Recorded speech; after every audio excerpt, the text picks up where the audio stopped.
Bismillahirrahmanirrahim. Assalamualaikum warahmatullahi wabarakatuh.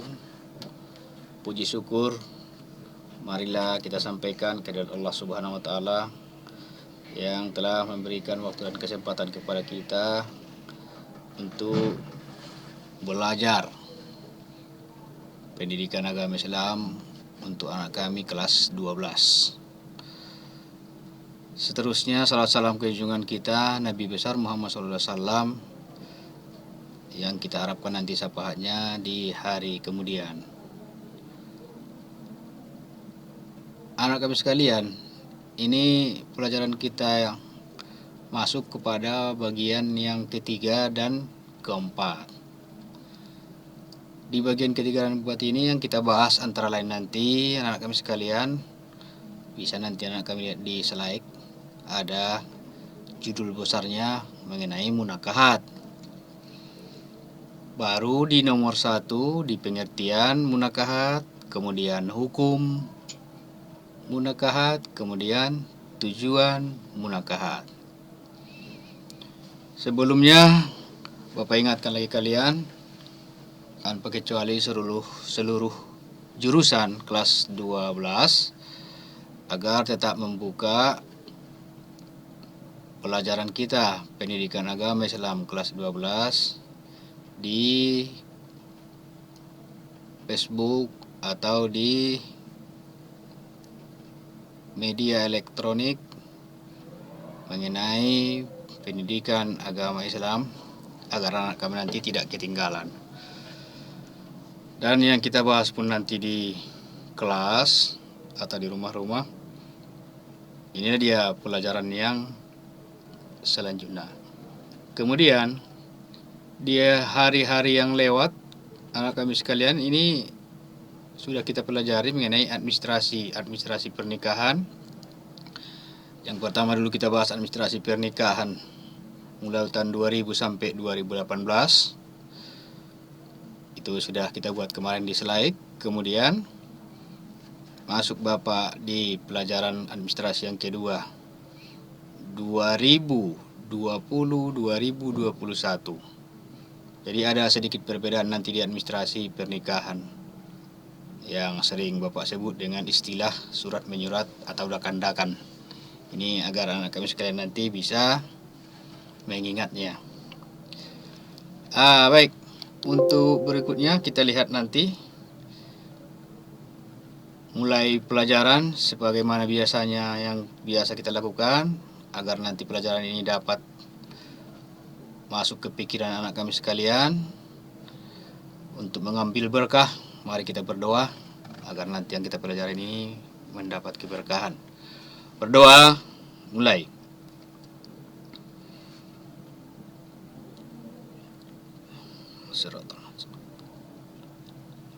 Allahumma sholli. Berdoa selesai. Tengok ke slide anak kami sekalian. Kita lihat di mengenai munakahat. Yang pertama kita lihat ada pengertian. Secara garis besar, maaf anak sekalian, secara garis besar atau secara umum, ini yang Bapak buat biar mudah nanti anak kami memahami pengertian dari munakahat. Kalau kita lihat dari pengertian di awal, tengok nanti ke slide, ini dia. Munakahat berarti pernikahan atau perkawinan. Itu dasar dari pengertian munakahat. Selanjutnya kami sekalian, kalau kita lihat kata dasar dari pernikahan itu adalah kata nikah. Ini dia kata nikah. Jadi dihilangkan awalan per dan akhiran an. Dari kata pernikahan dibuat menjadi kata nikah. Biar lebih simpel nanti anak kami lihat. Kata nikah bisa kita lihat di sini di slide yang kita tulis. Itu memiliki persamaan dengan kata kawin atau istilahnya identik dengan kata kawin. Untuk makhluk yang lebih mulia, tidak ada salahnya kalau dia dibuat pengertian dari munakahat ini adalah nikah. Sementara kalau dia kawin, ini lebih cenderung untuk hewan, makhluk lain selain dari manusia. Jadi kalau kita lihat dari persamaan, nikah memiliki persamaan atau identik dengan kata kawin. Kemudian kami sekalian, Bapak lanjutkan lagi, ada menurut bahasa Indonesia. Menurut bahasa Indonesia, pernikahan itu berarti berkumpul atau bersatu. Jadi kalau kita lihat arti dari berkumpul atau bersatu, sebelum anak kami dulu berkumpul atau bersatu dalam istilah nikah, namanya masih catin, calon pengantin laki-laki atau calon pengantin wanita. Setelah kalian diikat dengan ikatan pernikahan atau perkawinan, setelah kalian disatukan dengan ikrar, ikrar kira-kira janji atau sumpah. Janji atau sumpah yang Bapak maksudkan di situ antara lain nanti dulu dari nama calon pengantin wanita atau calon pengantin laki-laki, kalau sudah masuk nanti di pernikahan, sudah diikrarkan, itu yang disebut dengan akad, berarti kalian berkumpul atau bersatu, berubah namanya menjadi suami istri. Nah, ini dia perlu garis bawah ya anak kami sekalian. Di berkumpul dan bersatu ini, dulu kalian masih namanya catin laki-laki, catin wanita. Setelah kalian diikat dengan ikatan pernikahan, disatukan atau dibuat janji, kalian resmi nanti jadi pasangan resmi suami istri. Jadi kemarin, sebelum-sebelumnya dalam berkas-berkas sebelum pernikahan, setelah kalian nanti dinikahkan, selesai dinikahkan, ada lagi nanti diantaranya beberapa janji suami, ada namanya sigat, taklik. Itu nanti bagi anak kami sekalian bisa kita jelaskan nanti waktu belajar di kelas atau di lokal. Dalam ikrar taklik itu nanti ada beberapa ucapan-ucapan atau sumpah suami atau istri jika mereka nanti sudah dinikahkan. Kemudian ada lagi di situ nanti yang berhak menikahkan. Ada beberapa orang, antara lain orang tua dari mempelai wanita. Kemudian andainya tidak punya orang tua, pindah kepada bapak tua atau amat tua bahasa kitanya. Andainya tidak lagi amat tua atau bapak tua, pindah kepada bapak uda, adik dari ayah catin wanita. Andainya ayahnya pun sudah tidak ada, beralih ke saudara laki-laki calon pengantin wanita. Itulah orang-orang nanti yang berhak menikahkan catin wanita kepada anak kami yang laki-laki, catin laki-laki. Itu kalau mereka-mereka yang berhak menikahkan. Andainya tidak ada lagi yang hidup, orang tuanya sudah meninggal, orang tua catin wanita, bapak tuanya meninggal, bapak udahnya meninggal, kemudian saudaranya laki-laki juga sudah meninggal, baru beralih tugas ini nanti kepada kakua. Jadi yang paling berhak nanti menikahkan adalah bapak kakua di Kementerian Agama. Baik, Bapak lanjutkan di pengertian. Dalam istilah syariat, ini pengertian yang ada pada syariat agama. Tadi menurut kata dasarnya, kemudian menurut bahasa Indonesia. Dalam istilah syariat itu, bisa kalian lihat anak kami dalam slide. Nikah itu berarti,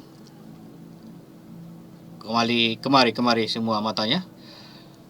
Dalam istilah syariat, nikah itu berarti melakukan suatu akad. Akad, Bapak garis bawah kira-kira ini, akad ini.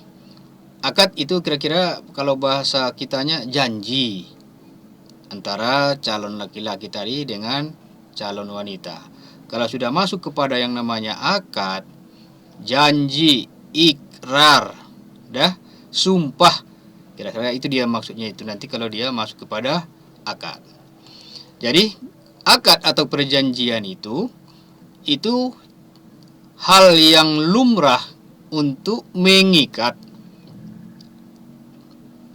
diri antara seorang laki-laki dan seorang perempuan. Ikatan inilah yang disebut tadi dengan pernikahan. Perjanjian inilah yang disebut dengan pernikahan.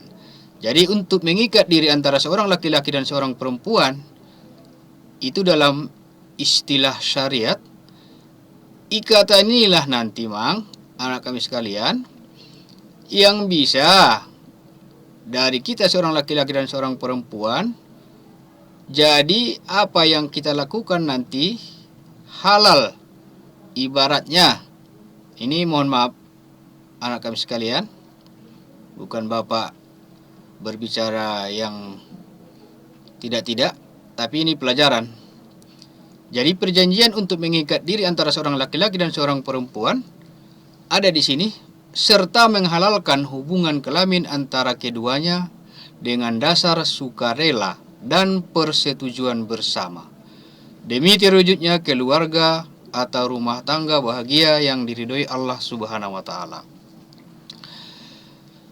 Dari kata ikatan atau mengikat diri antara seorang laki-laki dan seorang perempuan, serta menghalalkan hubungan kelamin antara keduanya dengan dasar sukarela.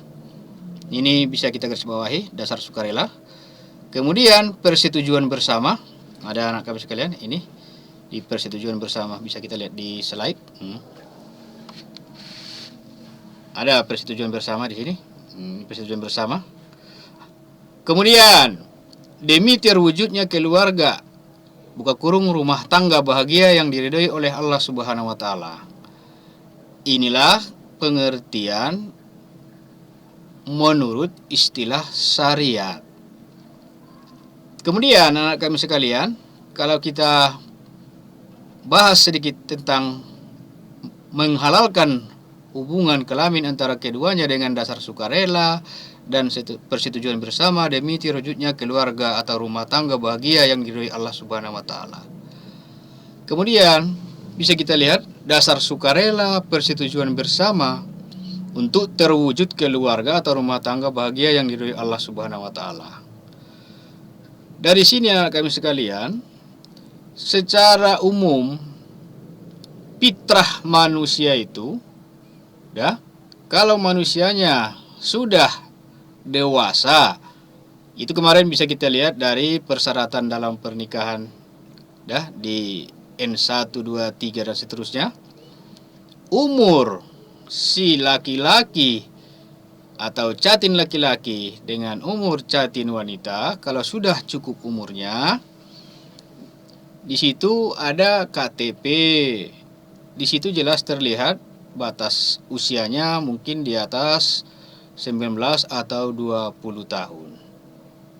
Jadi dari dasar KTP yang kita lihat, kalau mereka nanti dari usia yang di atas 18, 19, 20 ke atas, mengikat persetujuan bersama untuk terwujudnya keluarga rumah tangga yang bahagia yang diridhoi Allah Subhanahu wa taala, itu merupakan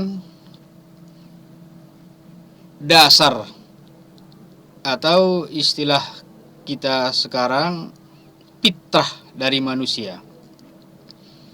Jadi dasar fitrah manusia dijadikan oleh Allah Subhanahu wa taala, jika sudah berusia di atas 20 tahun, artinya sudah dewasa, pikirannya sudah mulai mengarah ke hal-hal yang lebih baik, dan inilah dasar sukarela ini bagi mereka yang sudah usianya di atas 20 tahun dalam mengikat nanti persetujuan bersama demi terwujudnya keluarga. Dari umur itu anak kami sekalian nanti bisa catin laki-laki atau catin wanita atau suami atau istri yang sudah diikat oleh ikatan pernikahan. Fitrahnya nanti dijadikan Allah kita itu memang laki-laki menginginkan pasangan dari jenis manusia sendiri, seperti misalnya Bapak contohkan laki-laki menginginkan pasangan wanita, dan sebaliknya juga wanita menginginkan pasangan laki-laki. Jadi dasar fitrah manusia di sini sebetulnya dengan dasar sukarela dan persetujuan bersama untuk mengikat tali pernikahan atau ikrar dalam pernikahan, janji dalam pernikahan. Dari cara mereka itu nanti mengikat perjanjian atau mengikat akad nikah, di belakang hari bisa mereka pertahankan karena sudah ada dasar atau sumpah janji mereka. Jadi hal ini dari pengertian pernikahan ini Bapak rasa bisa dipahami. Baik, Bapak ulangi dari atas sedikit. Dengarkan lagi anak-anak sekalian. Pengertian dari munakahat berarti pernikahan atau perjanjian. Kemudian kata dasar dari pernikahan adalah nikah. Kemudian kata nikah memiliki persamaan dengan kata kawin. Kemudian menurut bahasa Indonesia nikah berarti berkumpul atau bersatu antara seorang laki-laki dan seorang perempuan. Dalam istilah syariat, nikah itu berarti suatu akad atau perjanjian untuk mengikat diri antara seorang laki-laki dan seorang perempuan, serta menghalalkan hubungan kelamin antara keduanya dengan dasar sukarela dan persetujuan bersama. Jadi dari perjanjian mengikat antara seorang laki-laki dan seorang perempuan itu jelas mereka dihalalkan hubungan kelamin. Hubungan kelamin itu nanti sudah sah dan jadi ibadah kepada mereka yang sudah dewasa. Karena jelas ada persetujuan bersama terwujudnya keluarga rumah tangga bahagia yang diridhoi Allah Subhanahu wa taala. Itulah secara garis besar anak kami sekalian pengertian dari munakahat. Kemudian habis ini anak kami sekalian masuk kita kepada tujuan. Kemudian ada lagi nanti hukum. Dan yang lebih tepat kita lihat dulu mengenai hukum dari pernikahan itu sendiri.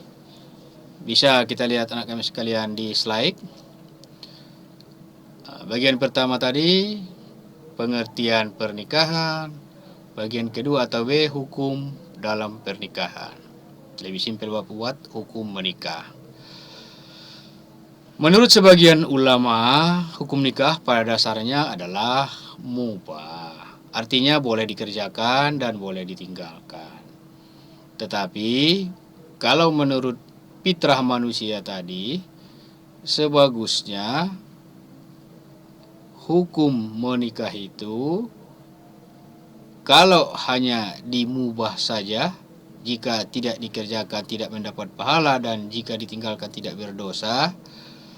Sering nanti seorang catin laki-laki atau misalnya seorang catin wanita jadi berangan-angan.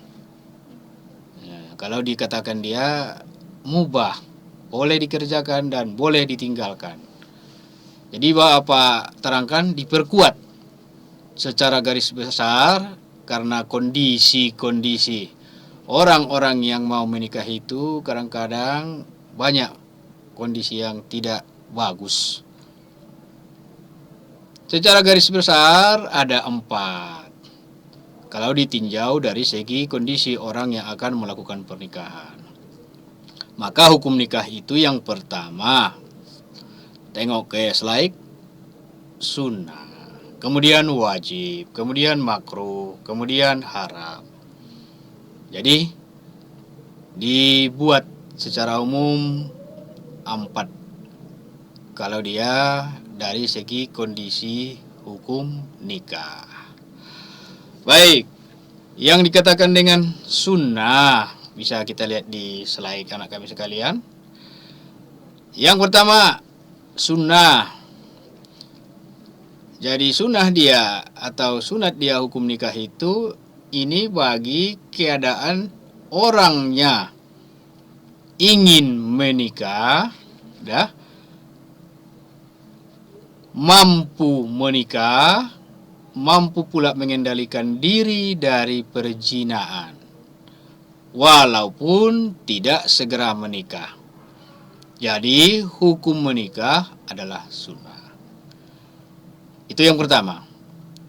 Sunat menikah itu bagi orang yang ingin menikah, garis bawahi anak kami sekalian, mampu menikah, mampu mengendalikan diri dari perzinahan, walaupun tidak segera menikah. Itu yang pertama. Itu kondisi yang pertama yang disebut dengan sunnah. Kemudian yang kedua, wajib. Tengok lagi ke slide anak kami sekalian.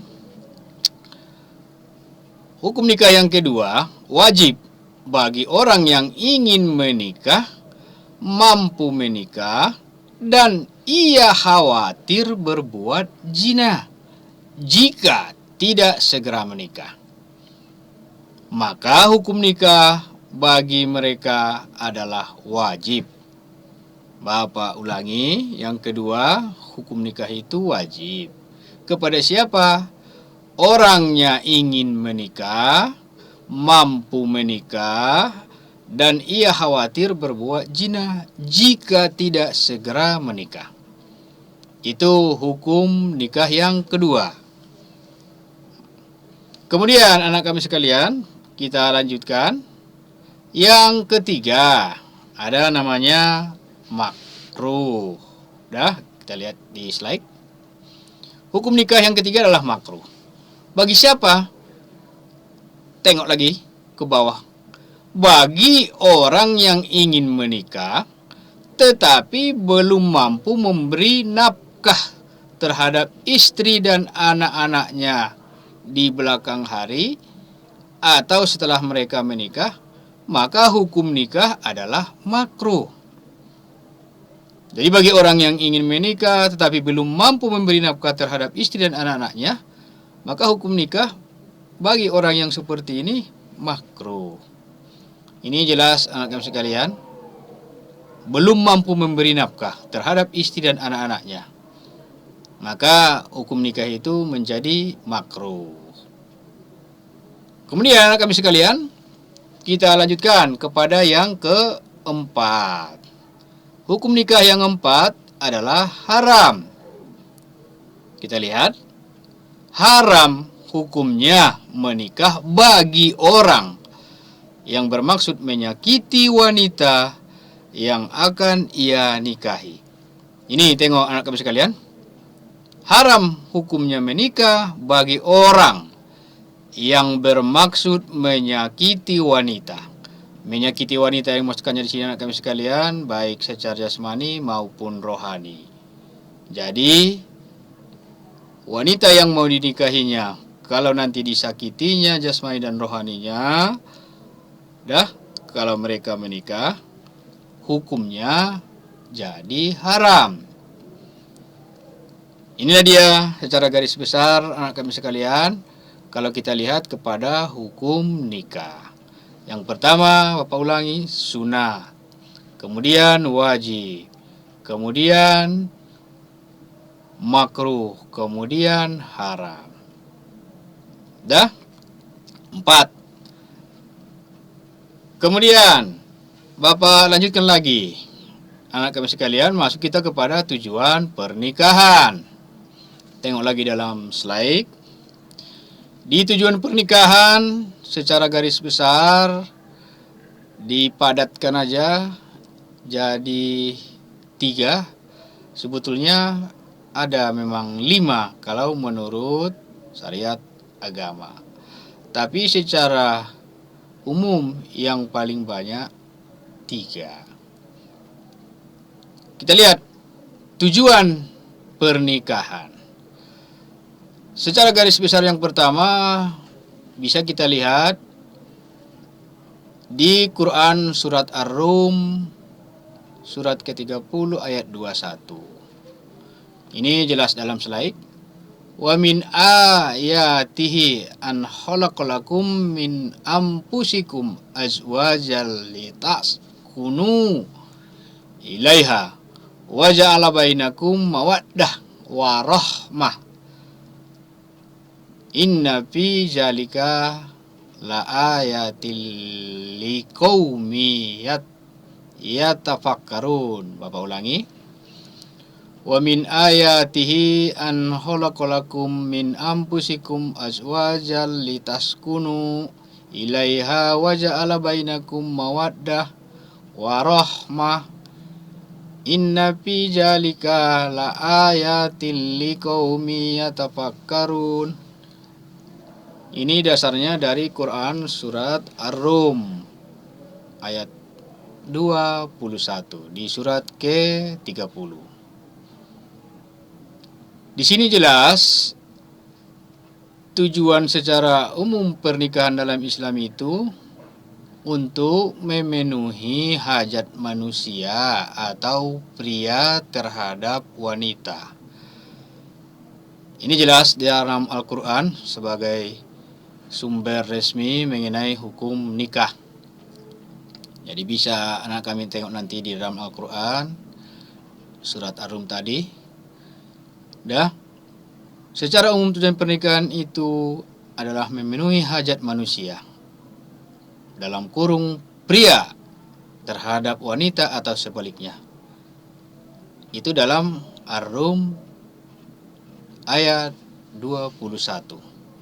Kemudian di situ juga jelas dalam rangka mewujudkan rumah tangga yang bahagia. Dari ayat itu bisa kita lihat, itu di akhir ayat ada di situ mawaddah warohmah. Jadi kata dari ayat Ar-Rum 21 itu ada mawaddah, kita potong katanya mawaddah warohmah, dalam rangka mewujudkan rumah tangga yang bahagia. Jadi dari dasar Al-Qur'annya saja sudah disuruh kita untuk mewujudkan rumah tangga yang bahagia menurut Al-Qur'an Ar-Rum. Setelah dari tujuan pernikahan yang pertama ini kita lihat, jelas dari arti bisa kita lihat anak kami sekalian. Di antara tanda-tanda kebesarannya, maksudnya kembali kepada Allah, dialah Allah yang memberikan kepada kita istilahnya memenuhi hajat dari fitrah manusia tadi, antara seorang laki-laki atau seorang perempuan atau sebaliknya untuk mewujudkan rumah tangga. Tanda-tanda kebesaran itu dinyatakan ayat itu, dia menciptakan pasangan-pasangan untukmu dari jenismu sendiri, maksudnya sesama manusia. Ini jelas anak kami sekalian, bisa kita garis bawahi. Untukmu dari jenismu, berarti jenis manusia. Dari ayat ini jelas manusia yang sama jenis manusianya tetapi berbeda jenis kelaminnya. Berarti perintah di sini anak kami sekalian di ayat ini harus jenis laki-laki dan wanita. Ini yang dikatakan tadi, sama-sama menginginkan.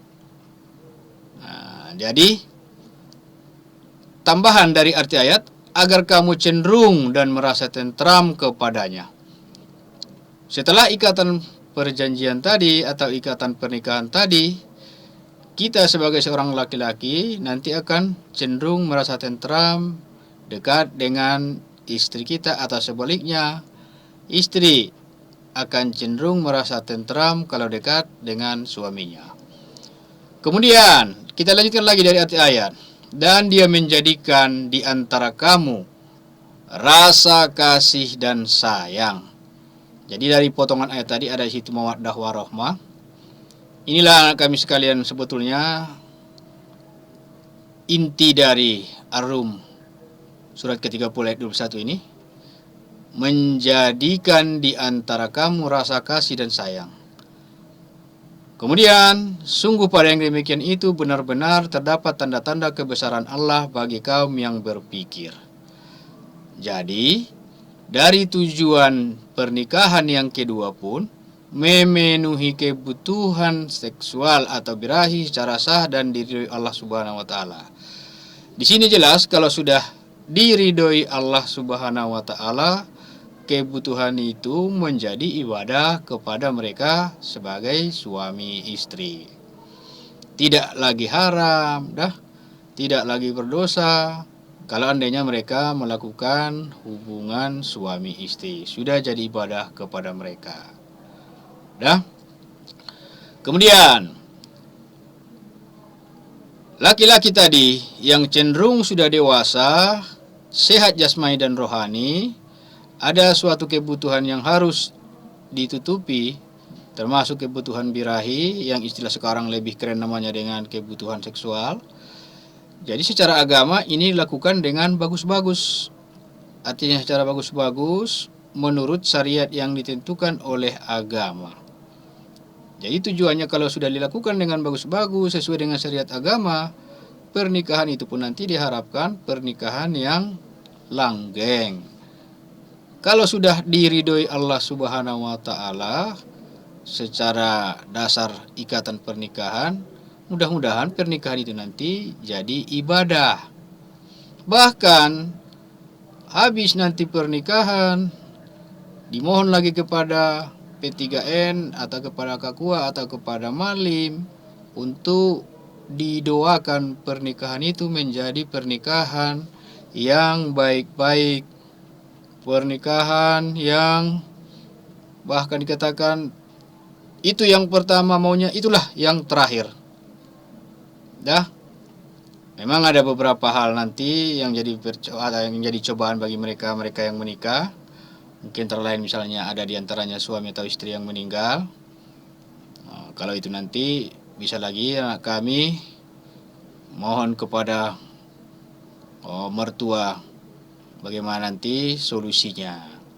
Kalau misalnya ada di antara catin laki-laki atau pasangan suami atau pasangan istri yang sudah meninggal dunia salah satunya. Tapi itu tidak kita harapkan. Yang kita harapkan kalau mereka sudah diikat oleh ikatan pernikahan yang resmi, dan kita mohonkan kepada Allah agar pernikahan itu jadi pernikahan yang istilah kita namanya langgeng sampai ke anak cucu. Bahasa Itana Pak, kira-kira sampai peot. Itu kalau istilahnya di situ langgeng. Dan kemudian ini yang terakhir anak kami sekalian, tujuan pernikahan yang ketiga, untuk memperoleh keturunan yang sah dalam masyarakat. Keturunan yang sah dalam masyarakat berarti keturunan yang diakui di tengah-tengah masyarakat, yang diakui agama maupun yang diakui oleh negara. Bisa kita lihat dalam Quran surat Al-Kahfi surat ke-18 ayat 46. Bismillahirrahmanirrahim. Al-malu wal banun zinatun hayatad dunya. Wal baqiyatus sholatu khairun inda rabbukum sawaban wa khairun amala. Ini dari Al-Kahfi surat ke-18 ayat 46. Dari tujuan pernikahan yang ketiga ini, itu bisa kita lihat lebih jelas agar lebih paham nanti anak kami sekalian. Karena Bapak yakin kita dalam bahasa Arab ini di SMK ini ada memang yang satu-satu bisa paham, ada yang tidak sama sekali paham. Bapak buat di sini al-malu wal banuna zinatul hayati dunya wal baqiyatus solihatu khairun inda rabbika sawaba wa khairun amala.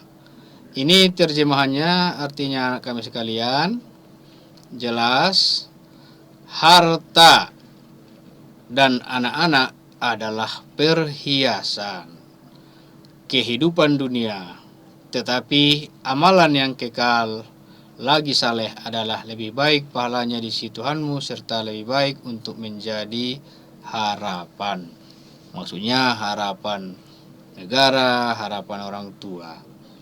Dari terjemahan ini anak kami sekalian bisa kita lihat harta dan anak-anak adalah perhiasan. Kenapa dikatakan ayat ini demikian?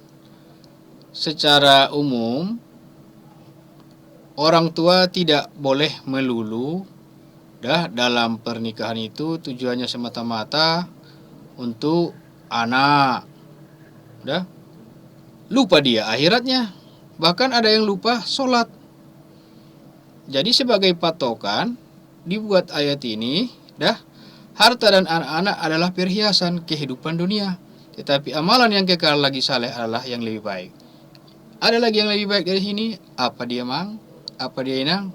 Sholat. Kalau laki-laki sebagai pengantin atau suami imam di rumah tangganya, kemudian imam untuk anak-anak dan istrinya, dia akan memikirkan ke belakang hari agar keluarganya, anak-anaknya nanti menjadi keluarga yang baik dan anak-anak yang soleh dan soleha di belakang hari. Jadi tidak boleh melulu dari tujuan ayat ini ingin memiliki anak, karena jelas dikatakan di sini harta dan anak adalah perhiasan. Maksudnya perhiasan di dunia. Dari sini nanti bisa kita lihat lagi di ayat yang lain. Kalau kita lihat misalnya ada di Al-Maidah ayat 2. Wa ta'awanu 'alal birri wat taqwa. Kemudian wala ta'awanu 'alal ismi wal udwan. Tolong menolonglah kamu untuk berbuat kebaikan beserta takwa, dan jangan tolong menolong untuk berbuat dosa dan pelanggaran. Jadi kalau tujuan semata-mata harta dan anak-anak itu tidak bagus anak kami sekalian. Jadi harus seiring. Menikah perlu harta nanti setelah berkeluarga untuk kepentingan keluarga dan anak. Kemudian dari ayat ini juga kalau sudah menikah, sudah merasa tentram, sudah merasa adem, sebagusnya yang paling utama doa. Di sini jelas anak kami sekalian, kalau ayah sebagai imam di rumah tangga, istri misalnya sebagai makmum di rumah tangga, dalam pengertian sholat, baru lengkap yang dikatakan Allah Subhanahu wa Ta'ala itu keluarga yang diridhoi Allah Subhanahu wa Ta'ala. Jadi tidak boleh lupa sholat. Karena dikatakan di sini harta dan anak adalah perhiasan dalam kehidupan dunia, tapi amalan-amalan yang kekal lagi saleh, termasuklah sholat anak kami sekalian. Jangan lupa kalau nanti anak kami sudah jadi pemimpin di rumah tangga, sebagai imam di rumah tangga, tetap harus melaksanakan sholat. Karena setinggi apapun pangkat kalau pangkat, sebanyak apapun harta kalau harta, sebagaimanapun misalnya kita seorang milioner, kalau tidak sholat itu sama sekali nol, artinya kosong, sia-sia istilahnya kalau menurut agama. Jadi bagaimana Pak agar tidak sia-sia?